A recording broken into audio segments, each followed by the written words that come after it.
Hi, everyone, and welcome back to Adult Bible Studies. It's so good to have this time to spend with you, and I appreciate you spending your time with me. Uh, we're going to start a new unit of lessons today. Welcome to September. The year's just flying by, it seems like. But here we are in September, and we're going to look this month at a series of lessons that look at food. Ooh, I like food. Do you like food? I think everyone likes food, and we see food in so many different contexts in our society today. And the same is true of biblical days.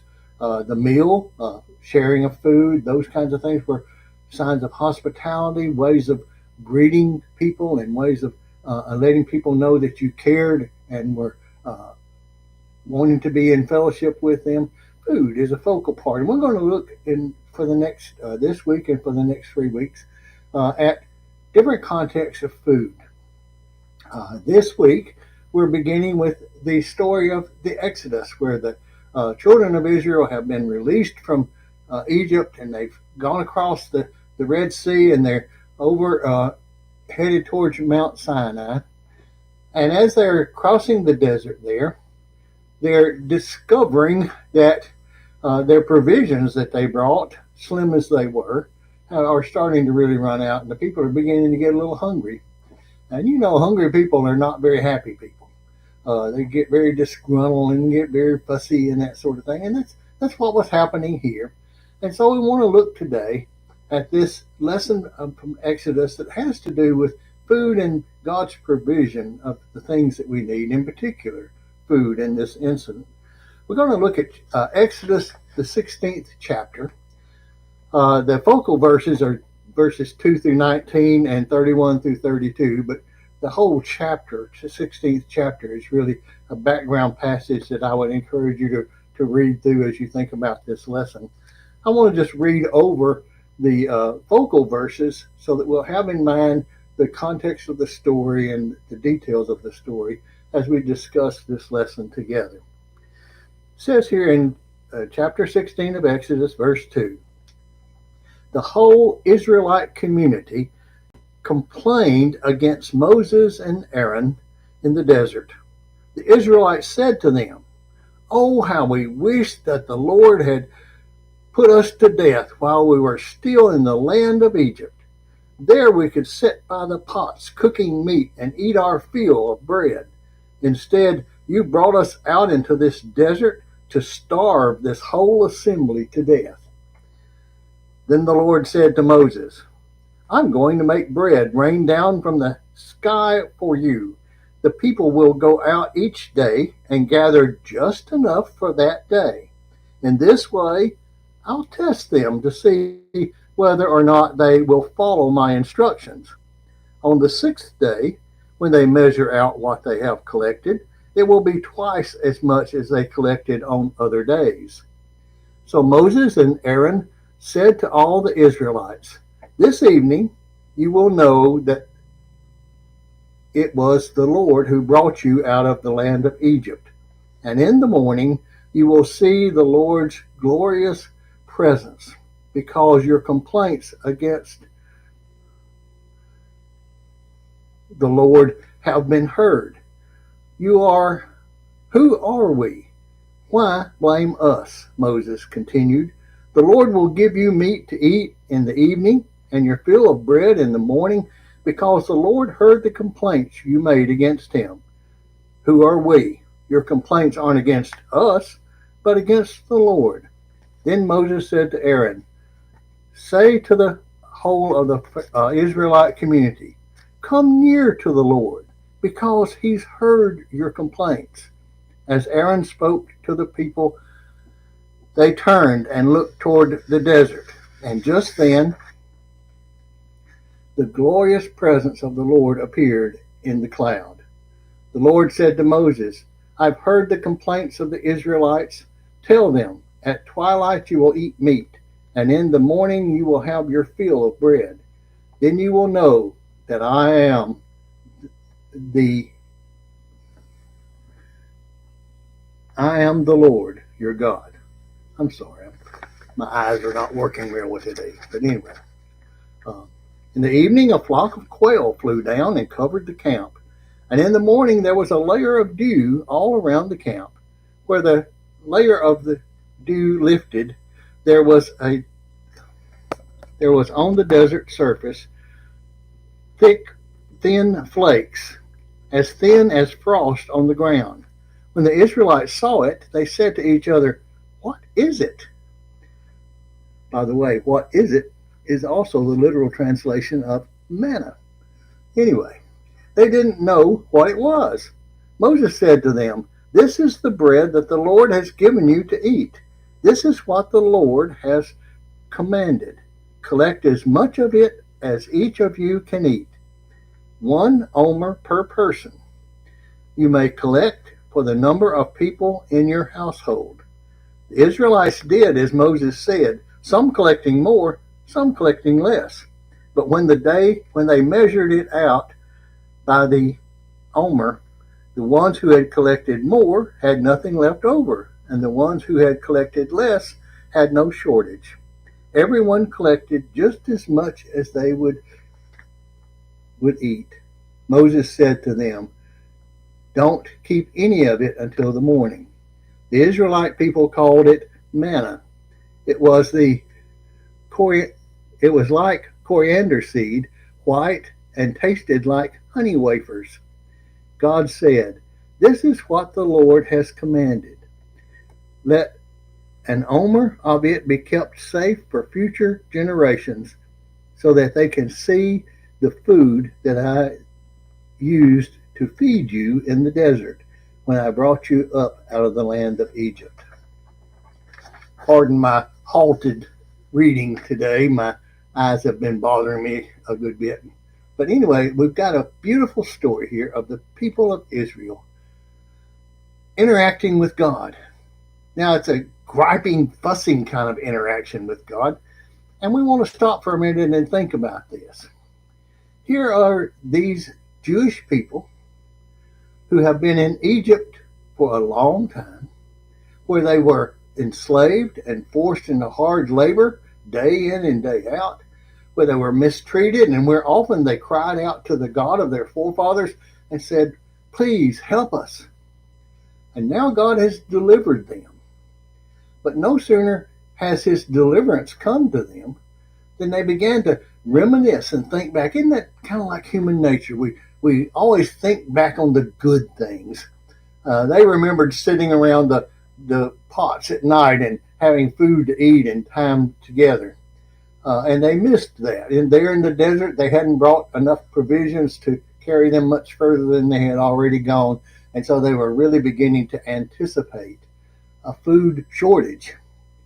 And that's something that can really cause us to worry quite a lot. My mother was a child during the Depression. And one of the things I noticed after she passed was we went into her kitchen and we opened those kitchen cabinets and they were just stuffed full. There were two high stacks of vegetables and other things. And it wasn't that my mother was a hoarder. She just wanted to be sure she had enough. And she was in limited circumstances where she couldn't drive and go out and get stuff. And so she made sure she had plenty. And some of that was driven by, I'm sure, that remembrance of the Depression, of times when they opened the cupboards and there was very little, if anything, there. She was going to ensure as best she could for herself that wouldn't happen again. Well, the children of Israel were looking into their cupboards, so to speak, and there was not enough there to carry them on. They were exerting a lot of energy, walking and carrying their goods and that sort of thing. And so they needed food. They needed to sustain themselves as well as to have that energy that they needed for that trip. And so they became very unhappy and they complained to God. Think about this. The children of Israel had been in Egypt for a long time and they had not been allowed to worship God in their traditional way. Some of their religious ceremonies and religious rituals and things that were designed to be a part of the reminder to them of God's presence and of his power had fallen away. Some of them have even had even fallen under the influence of the Egyptian gods and were worshiping idols and that sort of thing. One of the reasons why God makes that such a strong precedent when he does the Ten Commandments and when he talks with them is about this idol worship. Don't be drawn aside to something just because you can see it and touch it, but know that I am God. Uh, the people didn't have that kind of relationship with God anymore. And I like what the lesson writer of the student's book did with that thought. He likened it to dating. You know, back when I was a teenager and dating, uh, and now as an older person dating, we look at uh, a person and we think we see something in that person that's special and unique, and they seem to match with us well on a lot of different things and a lot of the important things of life. And we think, is there a chance that this relationship might be a lasting relationship, might be one that I can invest myself and my time into, my energy, my share my things with, and be a part of their life and them be a part of my life. And it takes time to do that. It takes time to, that's what dating is about. It takes that time that it takes for us to get to know one another. In today's world, it seems like we want to cut out the dating part. People meet, and the next thing you know, they're living together. And that's sad in many ways, because that's one of the reasons I think why there are so many so many marriages that break up prematurely and break up early. And there are so many relationships that never result in marriage because the people realize after making commitments of themselves in other ways that they don't have that kind of lasting relationship that's going to sustain them in a life together. So the people of Israel were like that. They were getting to know God. The title of today's lesson is, Who is this God? And so it was like the beginning of a dating relationship in that sense, that they were learning who God is. And God was exposing himself to them, showing them who he was. Now, he had just done some mighty acts for them.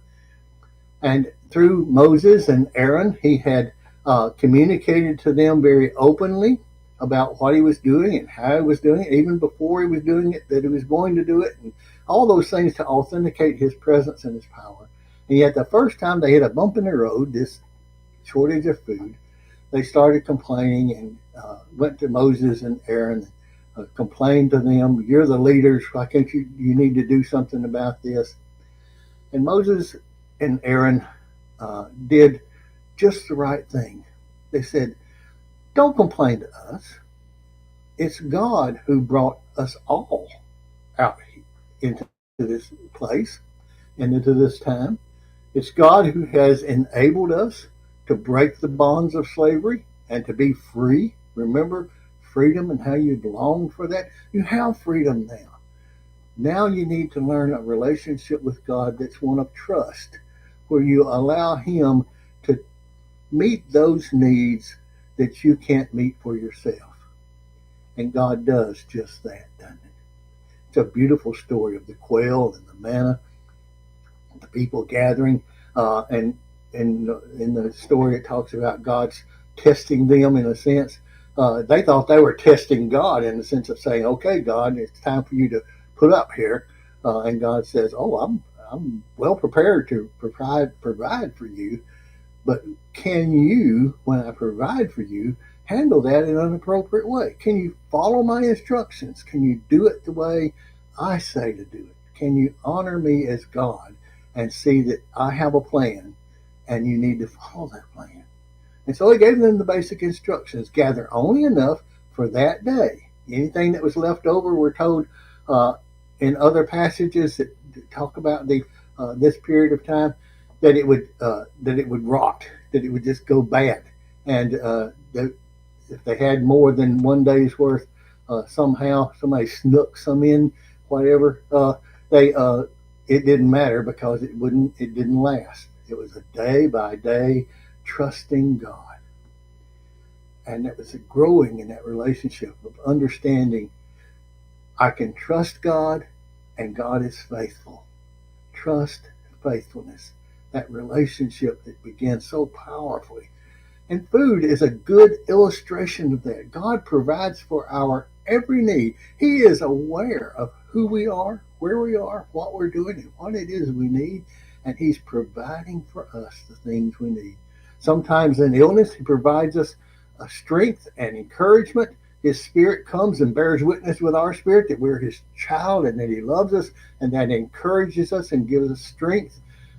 Sometimes He answers our needs by those around us who He's placed around us, family and friends and others who can be instruments of His love in that day and in that place and in that time. But God cares.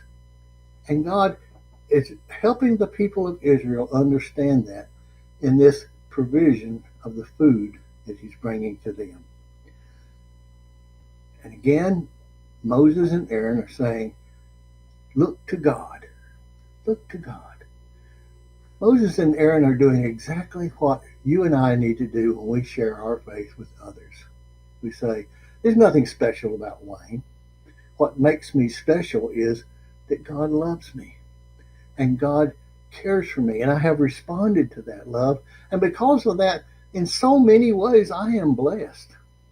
Yes, I don't take some things as seriously as others of faith, without faith do, because I realize that there's more than just the here and now.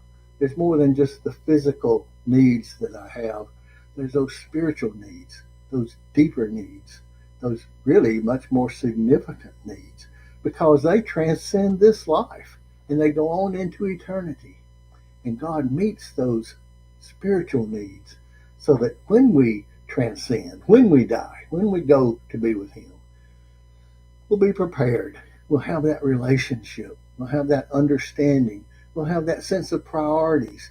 We won't be like the people of Israel saying, oh, I remember back when I was alive and when I was a human being and when I lived on the earth. We'll be saying, but instead we'll be saying, thank you, Father, for helping me break away from those things and be able to live the fullness and richness of my relationship with you one-on-one in eternity.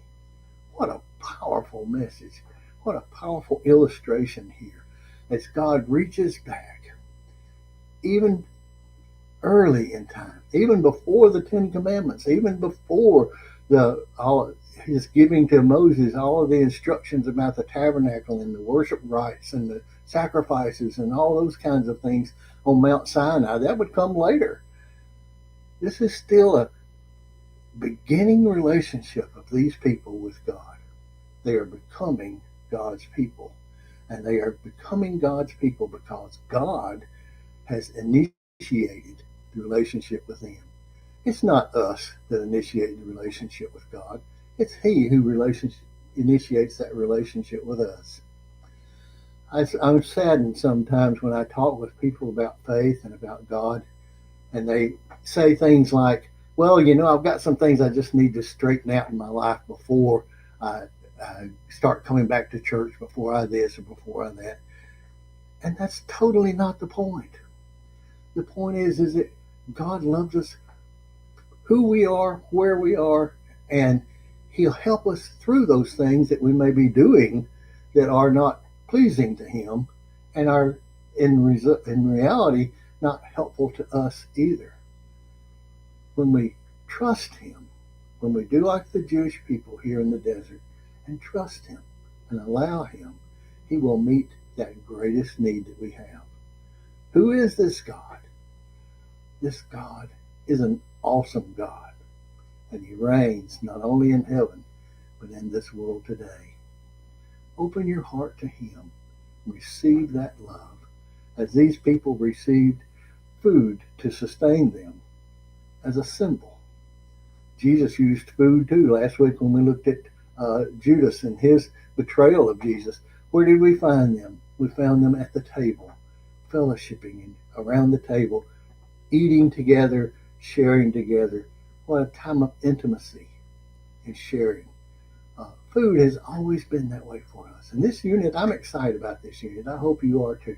It's going to give us some good ideas about how God really loves us and shares his love and grace with us. God bless you in this week ahead.